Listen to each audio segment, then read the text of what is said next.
کہ سودی کاروبار کرنے والے آخرت میں جب اللہ کے سامنے پیش ہوں گے تو اللہ کہے گا تلوار اٹھاؤ، لڑو میرے ساتھ، جنگ کرو میرے ساتھ اگر تیرے اندر ہمت ہے تو۔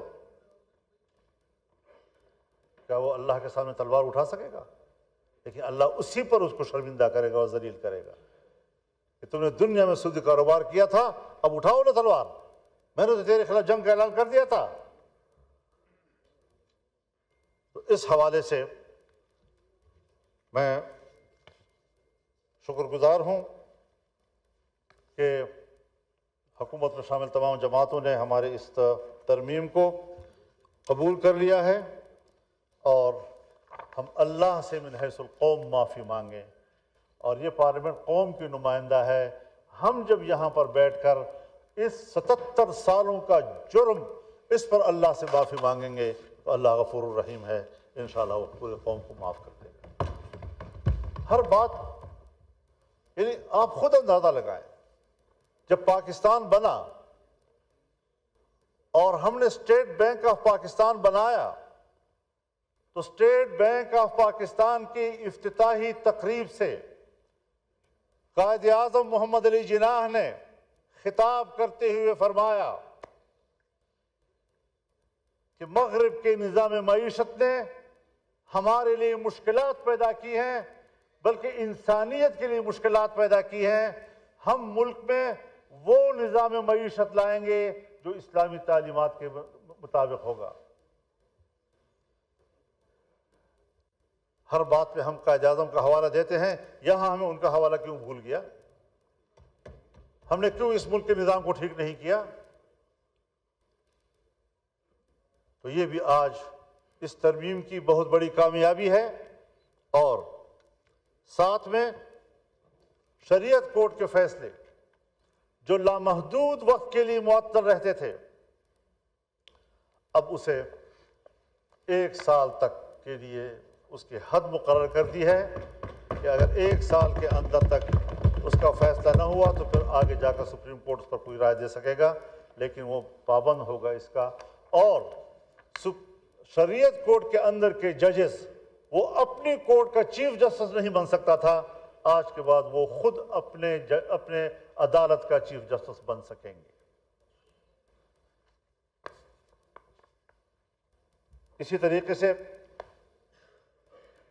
اگر شریعت کورٹ کے فیصلے کے خلاف اپیل کی گئی اور 1 سال میں کوئی فیصلہ نہ آیا اس اپیل کے حوالے سے، تو شریعت کورٹ کا فیصلہ خود بخود مؤثر ہو جائے گا۔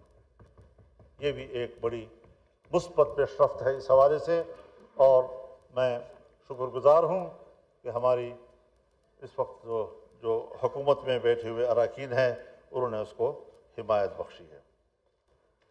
اس حوالے سے اسلامی نظریاتی کونسل کی سفارشات، ہم سن 1973 کے آئین کی بات کرتے ہیں، ہم سن 1973 کے آئین کی ترامیم کی بات کرتے ہیں۔ سن 1973 کے آئین کے بنتے ہی اسلامی نظریاتی کونسل قائم ہوئی۔ سوال پیدا ہوا کہ جب ہم نے آئین میں کہہ دیا ہے کہ اسلام پاکستان کا مملکتی مذہب ہوگا، جب ہم نے آئین میں کہہ دیا ہے کہ تمام قوانین قرآن و سنت کے تابع ہوں گے، جب ہم نے آئین میں کہہ دیا ہے کہ کوئی قانون قرآن و سنت کے خلاف نہیں ہوگا، شریعت کے مطابق قانون، اب یہاں پر تو مسلکی اختلافات ہیں، مذہبی اختلافات ہیں، کس فرقے کے قواعد و ضوابط اور ان کے فقہ کے تابع قانون بنے گا؟ تو یہ ایک کونسل بنائی گئی جس میں تمام مکاتب فکر کے علماء کی نمائندگی، ماہرین قانون و آئین، ریٹائرڈ ججز اس کے رکن بنے۔ لیکن آج 2024 تک سن 73 میں بنے ہوئے اسلامی نظریاتی کونسل کی سفارشات پر جو کہ مکمل ہو چکے ہیں، ایک قانون سازی بھی نہیں ہوئی، ایک قانون سازی بھی۔ کیا یہ ہم سب کے لیے باعث شرم بات نہیں ہے؟ تو اس حوالے سے آج حکومتوں کو ازروئے آئین و دستور پابند کیا جا رہا ہے کہ 1 سال کے اندر اندر آپ کو ایوان میں بھی پیش کرنا ہوگا اور ایوان اس سفارشات پر قانون سازی کے لیے غور و فکر بھی شروع کرے گا، بحث بھی کرے گا اس کے اوپر۔ اور ہاؤس میں کوئی نیا مسئلہ آ گیا، ایک ممبر اٹھتا ہے اور کہتا ہے کہ اس مسئلے کو شریعت کورٹ میں اسلامی کونسل میں بھیجا جائے۔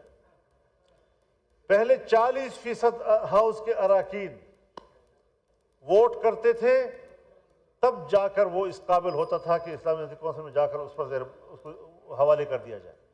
اب اس کو آسان بنایا گیا، 25% پر لایا گیا ہے۔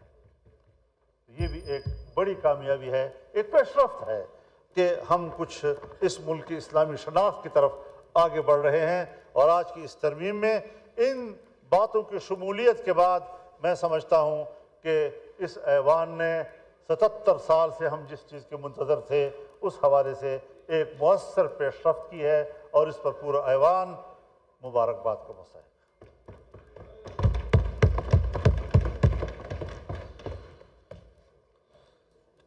تو جناب اسپیکر، اس حوالے سے ہمیں آج عہد و پیمان کرنا ہوگا کہ ہم نے صرف وہی سفر آگے جاری رکھنا ہے کہ جس میں یہ ملک اور اس ملک کا آئین کا بنیادی ڈھانچہ جو اس سے پہلے بھی واضح ہو چکا ہے، اور اس کا بنیادی ڈھانچہ 18ویں ترمیم کے وقت میں اس پر اتفاق رائے کیا گیا، بعد میں بھی مختلف فورمز پر اس کو اتفاق کیا گیا کہ سب سے اولین چیز وہ اسلام ہے۔ یہ ملک اسلامی ہے، یہ ملک مذہبی ہے، یہ ملک سیکولر نہیں ہے، اور یہ ملک جمہوری ہے، یہ آمرانہ نہیں ہے، یہاں آمریت نہیں چلے گی۔ تو ایک مذہبی ملک ہے، اسلام اس کا مذہب ہے، اور دوسرا یہ جمہوری ملک ہے، یہاں پر کوئی آمریت نہیں ہوگی۔ جمہوریت کا لفظ یہ آمریت کی نفی کرتا ہے۔ اور تیسری چیز ہمارا وفاقی نظام ہے کہ ایک وفاق کے نیچے 4 وحدتیں ہیں، مزید بھی ہو سکتی ہیں، لیکن اس میں آئینی ترمیم کرنی ہوگی۔ تو یہ بھی ایک بنیادی چیز ہے کہ ہم ایک وفاقی نظام رکھتے ہیں اور ہم کسی ون یونٹ کو تسلیم نہیں کریں گے، اور صوبوں کے اختیارات ہوں گے۔